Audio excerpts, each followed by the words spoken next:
అవినాష్ చెప్పుమా. దగ్గరలో ఉన్న మెడ్ప్లస్ కు వెళ్లి మెడ్ప్లస్ బ్రాండ్ మెడిసిన్స్ అని అడిగి కొనుక్కునరా. అక్కడ 50 to 80% తగ్గింపుకు వస్తుంది. మీరు తీసుకునే అదే మందులు, అదే నాణ్యమైన మందులు, కానీ సగం ధరకే. సో మన దగ్గర ఒక చెడ్డ అలవాటు ఉంది. ఆరోగ్యం విషయంలో ప్రతి ఒక్కరూ సలహాలు ఇస్తూ ఉంటారు. చిన్న జ్వరం వచ్చినా, జలుబు వచ్చినా మెడికల్ షాపులకు వెళ్ళడం, అక్కడ షాప్ అతన్ని అడిగి ఏదో ఒక టాబ్లెట్ వేసుకోవడం. ఇతర దేశాలతో పోలిస్తే మన దగ్గర ఇలా ప్రిస్క్రిప్షన్ లేని మందులు కొనుక్కుని వేసుకోవడం ఎక్కువ. సరే, అది పక్కన పెడితే ఆరోగ్యానికి సంబంధించిన చిట్కాలు అంటూ రోజు పత్రికలు, టీవీలు, యూట్యూబ్ ఛానల్స్లో పాటు మనకు వాట్సాప్లో కూడా వస్తూ ఉంటాయి. ఒక్కోసారి అందులో భయాన్ని పుట్టించే వార్తలు కూడా ఉంటాయి.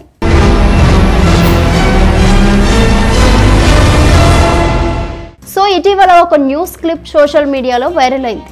అది చదివి చాలామంది భయపడ్డారు. నిజంగా అలా జరుగుతుందా అని ఆందోళన చెందారు. ఆ క్లిప్లో ఏముందంటే, రాత్రిపూట అకస్మాత్తుగా నిద్రలేస్తే మనిషి చనిపోతాడు అని ఉంది. రాత్రిపూట మూత్ర విసర్జనకో, ఇంటిని చెక్ చేయడానికో మనం లేస్తూ ఉంటాం. అలా సడన్గా లేస్తే మరణం సంభవిస్తుందని, అందుకే కళ్ళు తెరిచి ఒక 3.5 నిమిషాలు మేల్కొని ఆ తర్వాత బెడ్ మీద నుంచి లేవాలని ఆ క్లిప్లో పేర్కొన్నారు.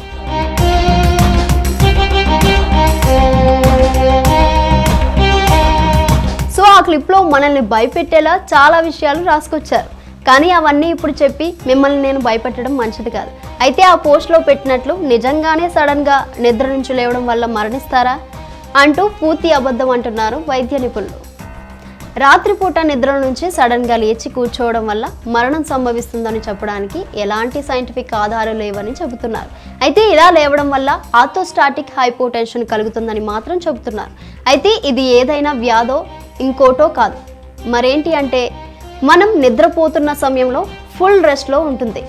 మన బ్లడ్ ప్రెషర్ కూడా సాధారణం కంటే తక్కువగా ఉంటుంది. అయితే సడన్గా నిద్ర లేచి నిలబడటం వల్ల అప్పటికే తగ్గి ఉన్న బ్లడ్ ప్రెషర్ కారణంగా కళ్ళు తిరిగినట్లు అవ్వడం, మత్తుగా అనిపించడం సహజం.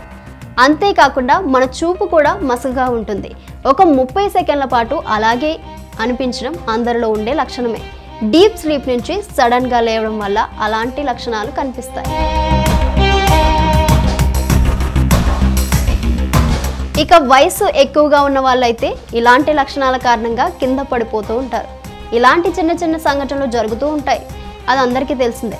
అంతేకాని సడన్గా కార్డియాక్ అరెస్ట్ కావడం అనేది అసంభవం అని వైద్య నిపుణులు స్పష్టం చేస్తున్నారు. అయితే డీప్ స్లీప్ నుంచి లేవగానే వెంటనే నిల్చోకుండా ఒక 30 సెకండ్లు అలా కూర్చుంటే సరిపోతుందని వైద్యులు చెబుతున్నారు. సో ఇలా ఓ 30 సెకండ్లు బెడ్ మీద కూర్చొని ఉండటం వల్ల మన బాడీలో బ్లడ్ సర్క్యులేషన్ సాధారణ స్థితికి చేరుకుంటుంది. అలాగే కళ్ళ మసక కూడా పోతుంది, నిద్ర మత్తు కూడా వదులుతుంది. ఇలా రాత్రిపూటే కాదు, ఉదయం లేచినప్పుడు కూడా చేస్తే మంచిది. అంతేకాని ఆ పేపర్ల క్లిప్లో భయపెట్టినట్టుగా ఎలాంటి మరణాలు సంభవించవు.